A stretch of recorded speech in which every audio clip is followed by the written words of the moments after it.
You're gonna see sides of her in this series that you've never seen before or may not seem authentic to her, and having her go through the typical teenage experience and trying to avoid making her every other human was immensely important to me, and I hope that care translates. Hi, my name is Jenna Ortega, and this is how I became Wednesday Addams.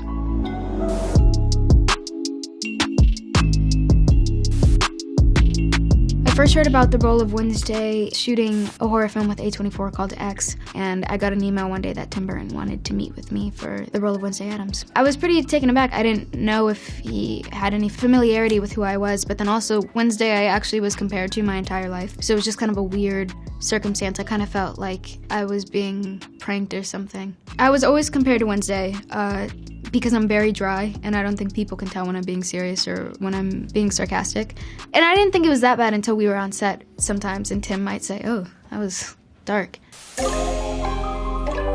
When I first got offered the role, I did not even consider fan base. I didn't consider it until we were shooting, or when I started having conversations with Netflix and they were talking about things like Comic-Con and Funko Pops. I think that's when it really started to settle in. The internal panic that I faced, the pressure of, oh, people live for this character. People tattoo this character on their bodies. She's been a consistent Halloween costume for years. I still panic about her. I still lay awake at night staring up the ceiling thinking, I should have done this. And it's been done so flawlessly in the past. And that wasn't a trait of Wednesday. That's something that Christina started. It is scary. It's a lot of pressure. And you want to do justice to someone like her. And there's a lot of anticipation and expectation. And what an incredible job. And I think that I had to go to work every day and remember, it's a Netflix show. You know, my mom is an ER nurse. She saves lives. I want to make people feel good, and I want to give them that break, and that's all it is. Christina didn't join the shoot till towards the end. I was a really big admirer of her work. The strange thing is we never talked about her being Wednesday once. I think maybe one time on the last week of shooting, I made a reference to her Wednesday, but I think that we both were able to appreciate the fact that they were going to be different. I didn't want to knock her off, and I didn't want to be doing some impression of her, and I think it was really important that we just kept our ideas separate. Physicality-wise, it's funny, I think my posture has improved immensely since working on that job because I always made sure I had a straight back. I didn't move my hands or arms much if I didn't have to. At some point during the first couple weeks of shooting, I did a take where I did not blink at all, and Tim said, I don't want you to blink anymore. So that's another thing too, where it's just weird mannerisms. We try to incorporate things like that. The thing about the blinking is I didn't realize that I was doing it. It just kind of happened because every time we started to take, I would reset my face, I would drop all the muscles in my face, and Tim really liked the Kubrick stare where I stared through my eyebrows. It's just a bit intimidating. I think something like that is not blinking.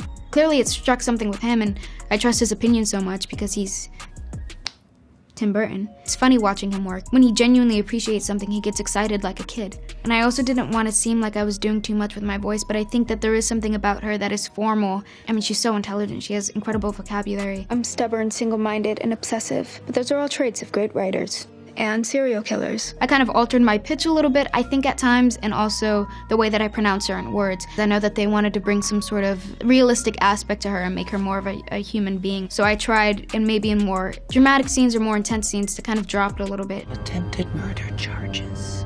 How would that have looked on your record? Terrible. Everyone would know I failed to get the job done.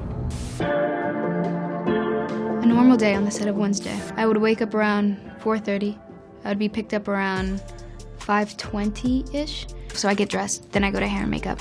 And then after, I pretty much go straight to set and I start blocking, and then we start shooting immediately after. And we would do 12-hour days. We would have rolling lunches, so we just eat when we could. After shooting, I might have a couple of lessons. I might go to stunt rehearsal to learn the fight sequence that we have going on for the next day, so I'd do that for an hour. And then I might have a cello lesson, and then I go home. That was my day. That was my life for 8 months in Romania. The first time I went on set, I had a walkthrough with Tim. And the first set that I saw was the dorm room, Enid and Wednesday's dorm room, and it was wonderful. They had just put up the stained glass, but I remember also being a bit nervous or a bit, okay, this is gonna be my environment, kind of feeling it out, and it was helpful because I was just getting to know the beautiful, wonderful Emma Myers for the first time, who plays Enid. The dynamic between Wednesday and Enid is one of my favorite dynamics in TV. You know, it's dark storm cloud and sunshine. It's always so fun to play off of one another, and it's very rare that I meet someone and feel instantly connected or comfortable with them, and Emma has always been that person, and I think anyone would with her. She's that kind and genuine of a person, and another one of my favorite people on this planet. First season of a show, we did kind of just jump into it. There was a lot of different things we were doing: archery, fencing, canoeing, cello. When you do a television series, I feel like first season you're still discovering the character and yourself, because we've never seen Wednesday as a teenage girl. She's always been an 8-10-year-old, and you know, when young children say really dark things so genuinely, it's very sweet and charming in a sense where, you know, as soon as someone gets older and they become a teenager,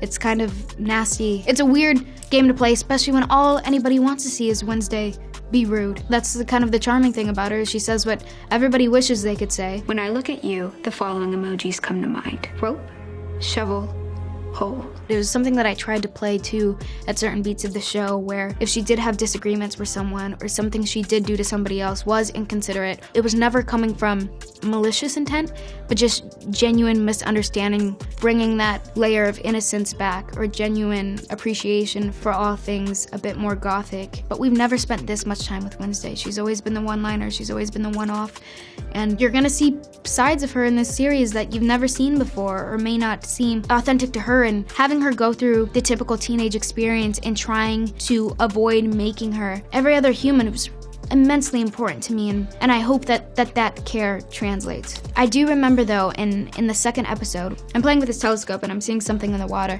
and when I was doing it, I kind of did the eyebrow waves and we were playing with it a bit, and I told Tim, I said, I feel like a silent film actor, which I've always wanted to do silent film, and it was really exciting for me because I felt like that really encouraged mannerisms or kind of balanced the aspects of surrealism and realism in the film, and that's something I think that he really appreciated as well. So we kept saying, oh, it's like a silent movie, it's like a silent movie.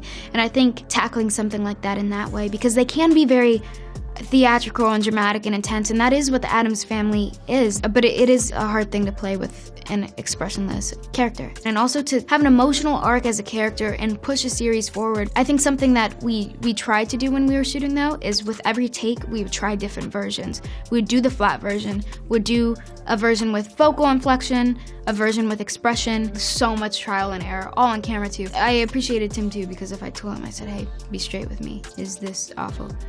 And he would tell me yes or no. By the way, he never called me awful. He's too sweet. You work with someone like Tim, it's like he doesn't even know his own name. Someone with a name like his could very easily use it as an excuse to treat people poorly, and I never got that from him once. Well, in creating a new Wednesday with Tim Burton, I know that he wanted to establish a different look. It was really important to him that there was something different with the hair, because, you know, it's her iconic braids, but he wanted there to be a very clear distinction that this was a different girl. And I remember we had hair and makeup tests at his place in London, and we tried silver streaks in my hair, short, tiny braids, really long, thick braids. We just tried all different variations, and at some point, the hairdresser that we were working with, Paul, he brought out a clip of fringe. There was something about it that Tim really enjoyed, but something about it that was a bit off. So I told the hairdresser, I said, hey, maybe just cut my actual hair.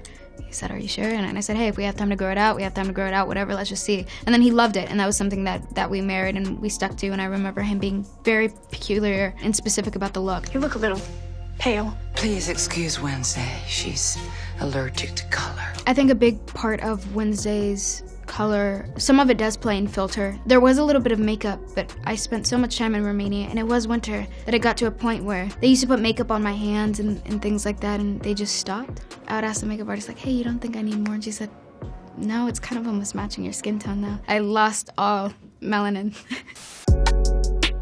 Something that I learned from Wednesdays, I think it's always important to play whoever's shoes you're stepping into, just a real person, because it's very easy to be caught up in a show like this, and especially someone who has no emotion, to be scared to show emotion or scared to do something that's untrue to character. But ultimately, you've got to be true to yourself and kind of trust yourself in that process, and it's just really about trusting your own gut and mirroring whatever it is that you stick to, and it makes it so much easier to let go at your job and explore and have a good time with it.